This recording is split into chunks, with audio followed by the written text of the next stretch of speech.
لوگ کہتے ہیں نا کہ تم بدعقیدوں سے اختلاف کیوں کرتے ہو؟ اسی لیے کرتے ہیں کہ وہ نبی کی عظمت پر داغ لگانا چاہتے ہیں، اور ہم اس داغ کو برداشت نہیں کرتے۔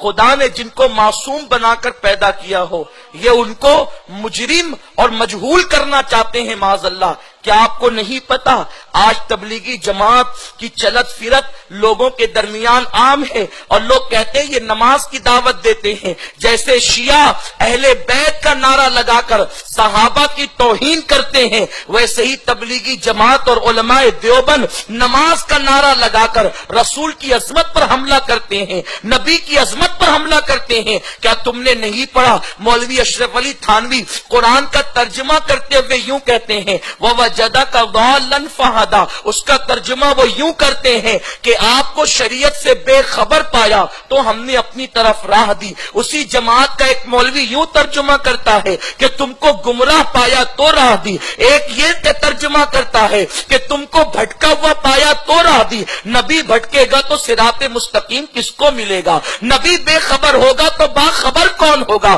نادانوں سنو، ان کو بتا دینا چاہتا ہوں کہ بھٹکتا وہ ہے جو مسافر ہوتا ہے۔ توجہ فرمائے، بھٹکتا وہ ہے جو مسافر ہوتا ہے، راستہ کبھی بھٹکا نہیں کرتا، مسافر بھٹکتا ہے، راستہ نہیں بھٹکا کرتا۔ راستہ تو راستہ ہوتا ہے، اور محمد مسافر کا نام نہیں ہے، محمد راستے کا نام ہے، کیونکہ عبداللہ ابن عباس سے جب پوچھا گیا کہ صراط مستقیم کیا ہے، ابن عباس کہتے ہیں صراط مستقیم ہوا محمد الرسول اللہ، صراط مستقیم محمد کا نام ہے، حضور کے ناموں میں سے ایک نام صراط مستقیم ہے۔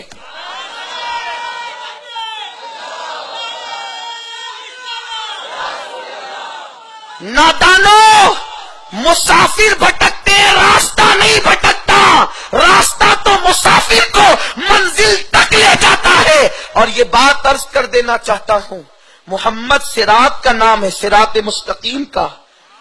غوث، خواجہ، قطب، ابدال جو صراط پر راستے پر جو سنگ میل ہوتے ہیں نا، کلومیٹر، انہی پتھروں میں سے ایک پتھر کا نام غوث اعظم ہے، انہی پتھر میں سے ایک پتھر کا نام غریب نواز ہے، انہی پتھروں میں سے ایک پتھر کا نام مخدوم اشرف ہے، انہی پتھروں میں سے ایک پتھر کا نام مخدوم ماہمی ہے۔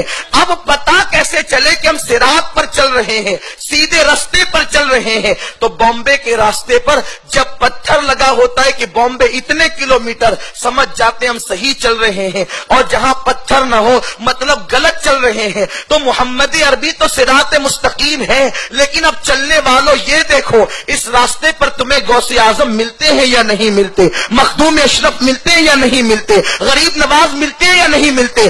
اگر ملتے ہیں تو تم راہ مصطفیٰ پر چل رہے ہو، اور اگر نہیں ملتے تو تم کسی اور راستے پر چل رہے ہو۔ اور یہ بات ہم فخر سے کہتے ہیں، یہ ایک ہی مسلک کی شان ہے جہاں غوث پاک، غریب نواز اور سارے اولیاء موجود ہیں، اسی مسلک کا نام اہل سنت و جماعت ہے، جس کو آج پہچان کے لیے مسلک اعلی حضرت کہا جاتا ہے۔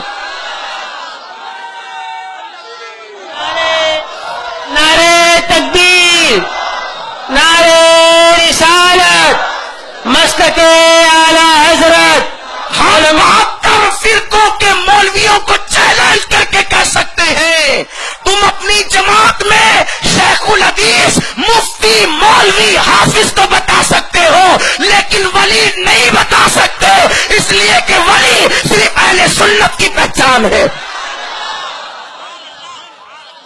اعلیٰ حضرت اسی لیے تو کہتے تیرے غلاموں کا نقش قدم ہے راہ خدا، تیرے غلاموں کا نقش قدم ہے راہ خدا، وہ کیا بہک سکے جو یہ سراغ لے کے چلے۔ اور دوسرے فرقے کے لوگ شیخ الحدیث کی مخالفت نہیں کریں گے، مفتی کی مخالفت نہیں کریں گے، حافظ اور قاری کی مخالفت نہیں کریں گے، مخالفت کریں گے تو ولیوں کی مخالفت کریں گے، کیونکہ یہ تاجروں کا طریقہ ہوتا ہے، جس کے مول میں جو مال موجود نہیں وہ اس کا مخالف ہوتا ہے۔ اب پتا کر لو، وہاں شیخ الحدیث ہے یہاں بھی ہے، وہاں مفتی یہاں بھی، یہاں قاری وہاں بھی، لیکن یاد رکھو ایک ہی چیز وہاں نہیں ہے جو یہاں موجود ہے، اس کو اللہ کا ولی کہتے ہیں، اس کو اللہ کا دوست کہتے ہیں، محبوب الہی جیسا ولی ہمارے مسلک میں موجود، قطب الدین بختیار کاکی جیسا ولی ہمارے مسلک میں موجود، غریب نواز جیسا ولی ہمارے مسلک میں موجود۔ اور اتنی بات عرض کر دینا چاہتا ہوں، اللہ نے قرآن میں فرمایا ہر قوم کو اس کے امام کے ساتھ بلایا جائے گا۔ تبلیغی جماعت میں جانے والوں اشرف علی تھانوی کے ساتھ اٹھائے جاؤ گے جس نے یہ کہا کہ معاذ اللہ نبی کا علم جانوروں کے برابر ہے، پاگلوں کے برابر ہے، بچوں کے برابر ہے۔ رشید گنگوہی کے ساتھ اٹھائے جاؤ گے جس نے یہ کہا معاذ اللہ کہ نبی کے ماں باپ کافر تھے، فتاوی رشیدیہ میں اس نے لکھا۔